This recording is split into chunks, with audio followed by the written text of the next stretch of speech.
Everyone, welcome back to net computer science. मैं नवीन आज आप लोग के साथ डिस्कस करने वाली हूँ डीपी प्रॉब्लम, डायनेमिक प्रोग्रामिंग। जो हमने लास्ट लेक्चर में एक बेसिक इंट्रोडक्शन देखा था कि डायनेमिक प्रोग्रामिंग क्या है और ग्रिडी अप्रोच क्या है, उसी को आगे कंटिन्यू करूंगी मैं आज। और ये आपको एक्सप्लेन करूंगी कि कहाँ हम डायनेमिक प्रोग्रामिंग अप्लाई कर सकते हैं और किस तरीके से हम अप्लाई करेंगे, और डायनेमिक प्रोग्रामिंग आपको कैसे हेल्प करेगी to improve the time complexity. तो आज का टॉपिक हम स्टार्ट करते हैं, डायनेमिक प्रोग्रामिंग। तो ये बेसिक चीजें मैं आपके साथ डिस्कस कर चुकी थी। It is extension of divide, कंकर एंड कंबाइन।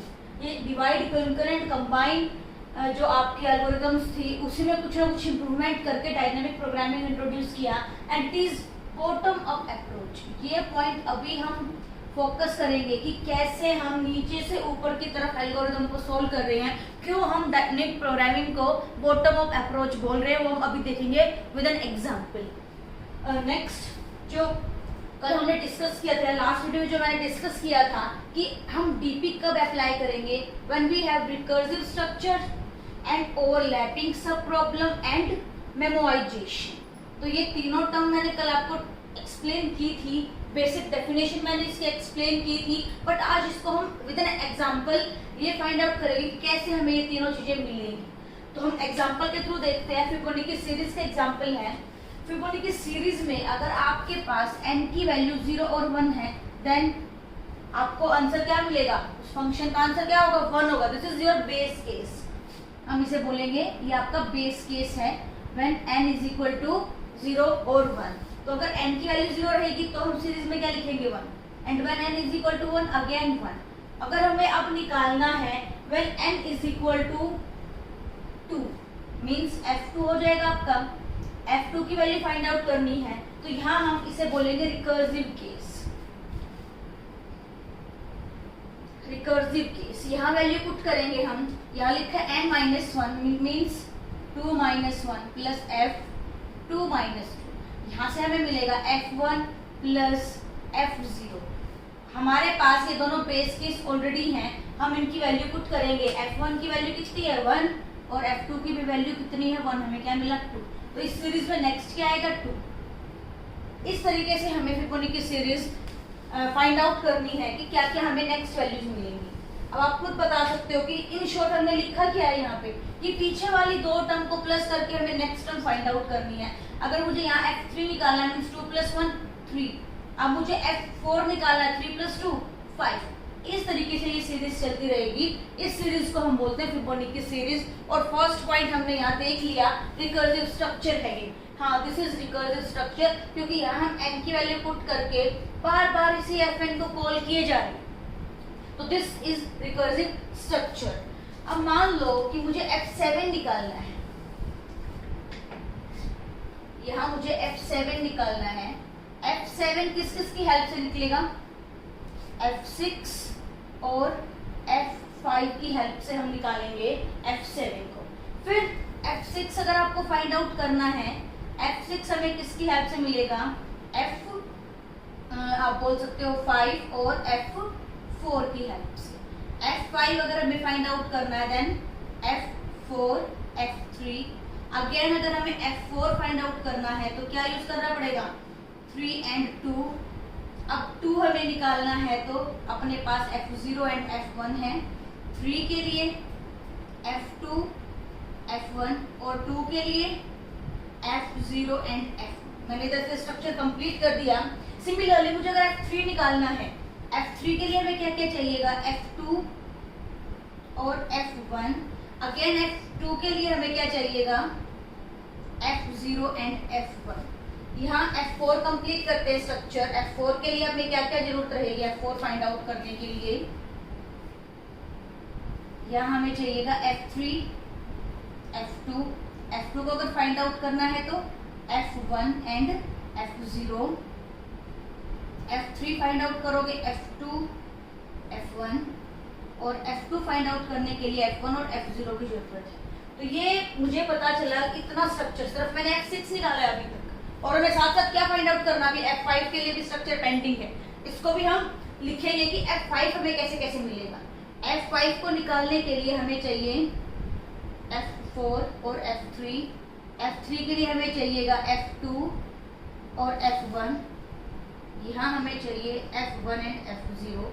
F4 हमें निकालना है तो F3 F2, 2 निकालने के लिए 0 एंड 1 और 3 निकालने के लिए 2 एंड 1। फिर से हमें क्या निकालना है F2 F0 and F1।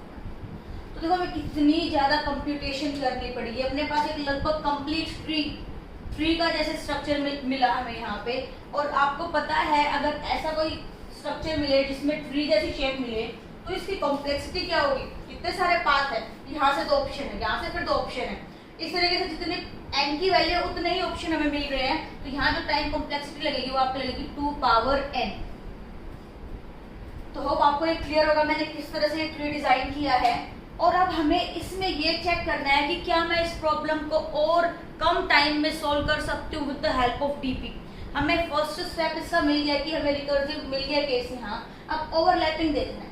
Overlapping का क्या मतलब है, F7 को फाइंड आउट करने के लिए मुझे F4 यहाँ कितनी बार कैलकुलेट करना पड़ा। ये पूरा F4 का स्ट्रक्चर मुझे कैलकुलेट करना और यहाँ पे भी पूरा एक F4 का स्ट्रक्चर है और कहीं F4 है, हाँ यहाँ पे भी F4 का हमने कैलकुलेट किया। तो देखो इस F4 की कैलकुलेशन मेरे को 3 बार कैलकुलेट करनी पड़ी, एक्स्ट्रा टाइम लगा। एक चीज हम यहाँ ऑलरेडी कैलकुलेट कर चुके थे, इसको दोबारा हमने क्यों नहीं यूज किया, तो यहाँ अपना टाइम वेस्ट हुआ। इस चीज को हम बोलते हैं ओवरलैपिंग सब प्रॉब्लम। तो ये जो सब प्रॉब्लम है F7 निकालने के लिए मैंने F4 का यूज किया। F4 एक सब प्रॉब्लम है F7 को फाइंड आउट करने के लिए। तो ये चीजें हमने 3 बार कैलकुलेट की तो ये ओवरलैप हो गया।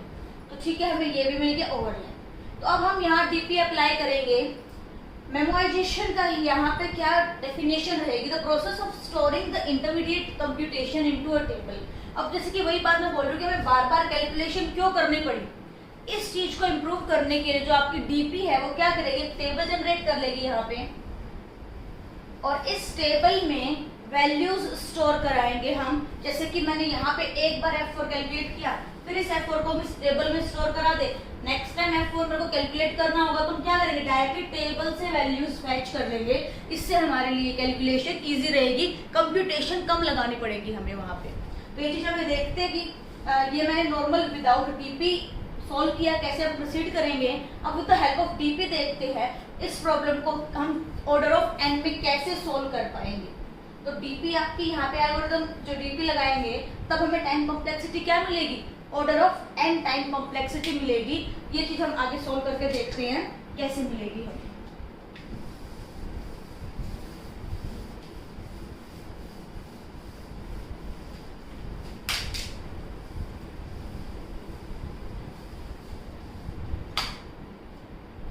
अब F7 कैलकुलेट करने के लिए सेम वही ट्री बनाएंगे हम, लेकिन अब ट्री नहीं बनेगा हमारा।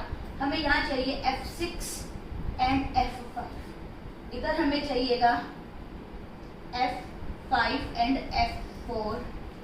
इधर हमें चाहिए F4 F3 F3 F2 F2 F1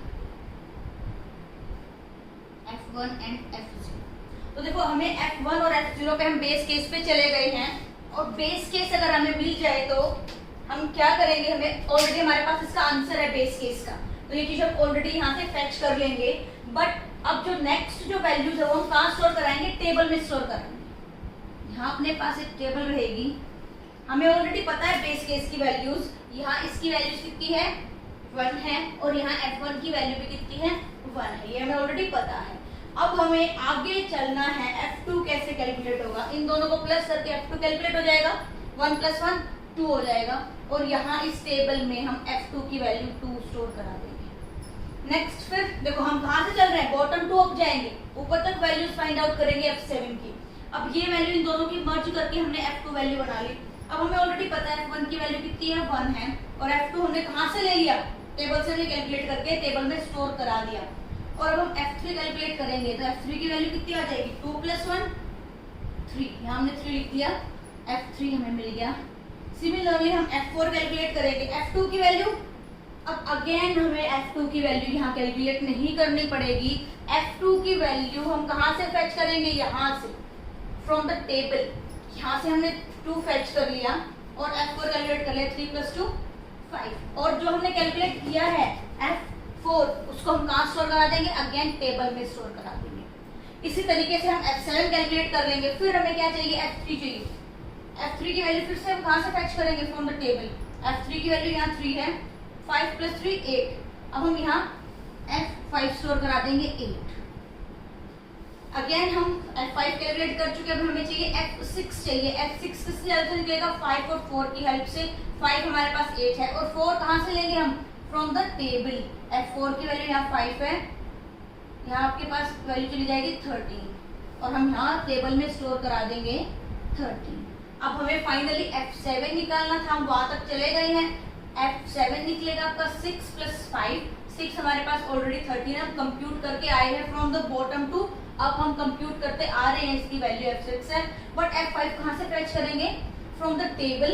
क्या वैल्यू है यहाँ पे 8, तो यहाँ टोटल आपका कितना हो जाएगा, यहाँ हो जाएगी आपकी 21।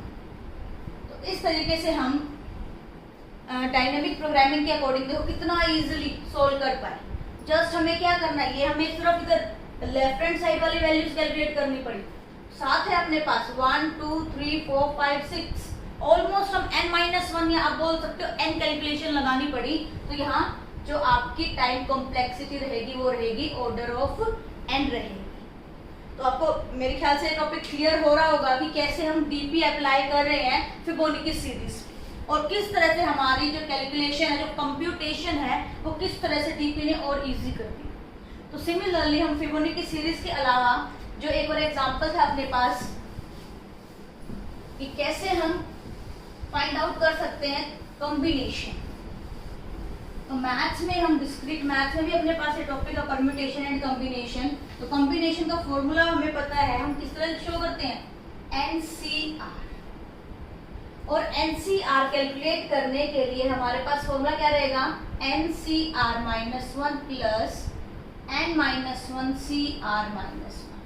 तो वही चीज यहाँ पे भी हो रही है। हम क्या सोल्व कर रहे हैं, यहाँ पे भी रिकर्सिव कॉल हो रही है हमारी। हम उससे पीछे वाली वैल्यूज की हेल्प से ये फाइंड आउट कर रहे हैं। और यहाँ अपना बेस केस क्या रहेगा, NC1 = NCn = 5। ये हमारा बेस केस रहेगा यहाँ पे कि अगर हम अपने पास अगर r की वैल्यू 0 है और अगर n और r दोनों सेम है तो आंसर क्या आएगा आपका 1 आएगा। तो आप रैंडमली कोई भी आंसर ले, मतलब कोई एग्जांपल ले सकते हो n की वैल्यू और r की वैल्यू। सपोज मेरे को कैलकुलेट करनी है 7C5, मेरे को कैलकुलेट करना है। तो इस चीज को कैलकुलेट करने के लिए मुझे क्या वैल्यू चाहिए यहाँ पे, पहले हम n को एज इट इज रखेंगे और r आपका हो जाएगा 4। यहाँ पे हम दोनों को कम कर देंगे 6C4। सिमिलरली फिर आप इसी चीज को प्रोसीड करोगे, यहाँ आपका हो जाएगा 7 एज इट इज रखेंगे 7C3 और यहाँ हम 6C3 बना देंगे। इसी तरीके से ये आपका चलेगा 6C3 और यहाँ हो जाएगा आपका 5C3। तो देखो इतने में ही, मैं अभी पूरा कंप्लीट नहीं कर रही इसको, इतने में ही हमें यहाँ देखो ओवरलैपिंग मिल गया। ये कैलकुलेशन और ये कैलकुलेशन हम 2 टाइम अप्लाई कर चुके हैं अभी से। तो यहाँ पे भी ओवरलैपिंग प्रॉब्लम है, रिकर्सिव स्ट्रक्चर है, तो हम क्या अप्लाई करेंगे, डीपी अप्लाई करेंगे और डीपी की हेल्प से हम इस वाली प्रॉब्लम को भी इजिली कम टाइम में कंप्यूट कर पाएंगे। उम्मीद करती हूँ कि आपको ये लेक्चर आज क्लियर हुआ होगा कि कैसे हम डायनेमिक प्रोग्रामिंग की हेल्प से हम अपनी एल्गोरिथम को और कम टाइम में सोल्व कर पा रहे हैं, कंप्यूटेशन कम कर पा रहे हैं डीपी की हेल्प से। तो अगर आपको मेरी ये वीडियो पसंद आई तो प्लीज इसको लाइक कीजिए, शेयर कीजिए एंड सब्सक्राइब कीजिए मेरे चैनल को। Thank you so much.